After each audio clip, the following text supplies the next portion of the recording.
Hi everyone, this is Helith and this is my week 3 vlog for NaNoWriMo. I'm going to do something a bit different this week, as you can now see. Rather than sit in the car park at work and talk to the camera, I thought I may as well take you on my journey to work. You can probably tell it is sped up, it's actually at 4 times normal speed, otherwise it was going to be a really long video. My journey actually takes me about 50 minutes to an hour, so wasn't going to be able to talk for that time, and it was going to take ages to upload. This is me setting off in the morning, and Nano hasn't really happened that much this week. I said last week that I'd gone to the daytime write-in in Reading, and that had gone really well, and I did the virtual write-in from the Nano site via YouTube, and that had gone quite well as well. So I think I got about, I can't remember how many words I got that day, but it was quite a lot, and I was really pleased with how it went. And then I did not do any writing at all until Saturday, when I attended another Berkshire Region Group write-in in Reading. So and that was okay. We did quite well as a group.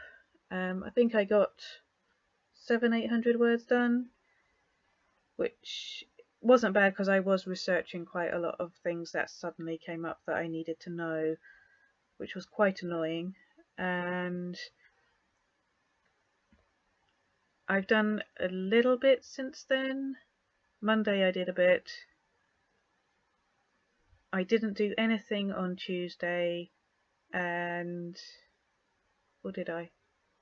Maybe I did a bit on Tuesday as well. I was off work, I remember that.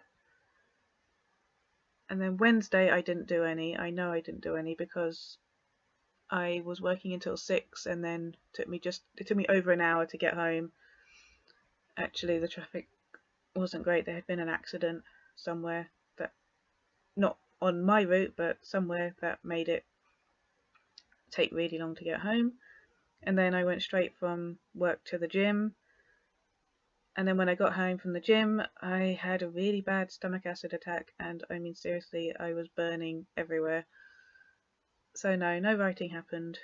I did manage to get it to settle down before I went to sleep. And then today, Thursday, I have had off, and I fully intended to do some writing, but I've been distracted. So many things have distracted me, and I haven't had any writing done, and it's now 10:15, and I have to go to bed very soon because I have to be up at 6 to go to the gym before work, because otherwise I'll be going to the gym at midnight and they're not open, so I can't. So, and then I'm working Saturday, and I'm doing a longer day than normal. Oh yeah, that bit that you just saw in the video was me going to grab some lunch. I'm hopeless when it comes to deciding what to have for lunch at work, and there's nowhere near work, where I'm working currently anyway, that you can get anything, so I have to stop by every morning that I'm working and grab something. But back to Nano, I am currently standing at 14,743 word total.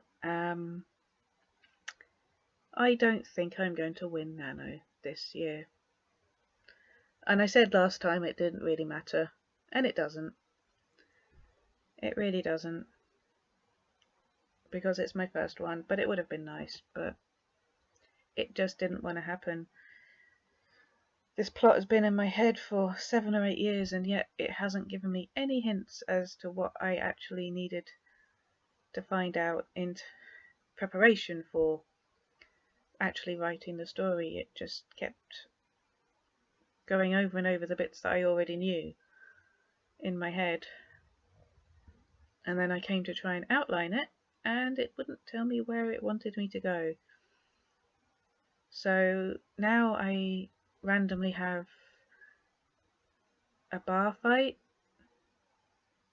in my novel, which I had no idea that was going to happen. And now I'm going to do a small scene with cock baiting, which again, random, but It's the 1780s. It's a completely different world. I can write about stuff like that. The problem with not planning has been that I keep thinking that I've got to remember stuff. Like, I've now got to the point where Benjamin has been seen to be acting suspiciously. I just did air quotes and you can't see them. But Benjamin has been seen to be acting suspiciously. But I just, it's coming out as though the constable, whose name is John Pryor, seems to have a vendetta against him. But I think when I go back and edit and do a second draft, I'm going to not change John Pryor's character, but change the way he is, try and make it more obvious that he's easily corruptible and he's lazy and just wants the money that is going to be paid to him for doing this investigation. Another thing I didn't know was that rather than Canterbury being the local source of justice for like an assizes or something back then, it was Dover. So John Pryor has actually had to go to Dover to see a magistrate at the offices of the Justices of the Peace to get a warrant to arrest Benjamin. And Dover's 23 miles from Ramsgate. And I've worked out that it's going to take at least 4 hours each way riding. So that's been a bit weird to try and fit that in, but it also has let me put in a bit of a pistol fight with Daniel Grange, the highwayman who we had the bar fight with, and basically Daniel's attacked them because he's a highwayman and he likes to annoy John Pryor. He takes a lot of delight in it. So that's kind of where I'm at. The chapter I'm writing right now is kind of flitting between the two, so it's a bit of what Benjamin's up to, trying to, he's skulking around the streets of Ramsgate looking for somebody, but we don't know who yet, which is where the cockfighting comes in. It all makes sense, honestly. And then before I finish that bit, I go back to John Pryor, who's on his journey to Dover, sees the magistrate who doesn't think very much of him, but gives him the arrest warrant.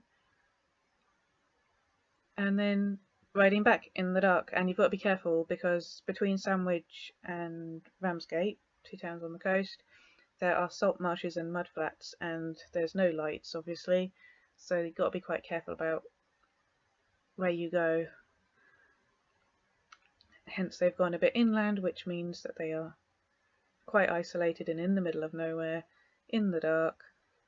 John Pryor's got some soldiers with him, some infantrymen from barracks, to accompany him because it is so dangerous to travel. And Daniel Grange turns up, but I'm now thinking that there's like 2 or 3 soldiers with John Pryor, so there's 4 of them, and it's just Daniel Grange. So I'm going to have to give Daniel Grange some companions, otherwise it's a ridiculous fight, 4 against 1 with pistols and swords. He's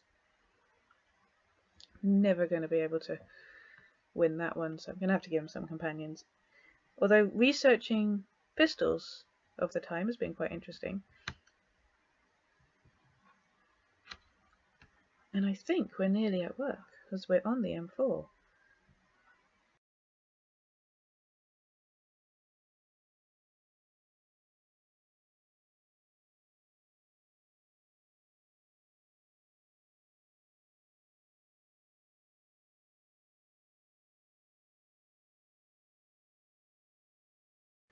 I think we're just coming up to the roadworks. Yes, we are. It's now slowed down to 50 miles an hour. And then there was this guy behind me who was really annoyed that I was keeping to the speed limit, but he had plenty of room to overtake me if he didn't want to. But yeah, I stayed at 50, and then I come off at this junction and it slows down to a 40, which I went down to. and he was just really annoyed. And you'll see him in a minute when it changes back to 2 lanes past the roadworks. He overtakes me like a shot on the wrong side. But yeah, he was tailgating me a bit the whole way through those roadworks. There he goes.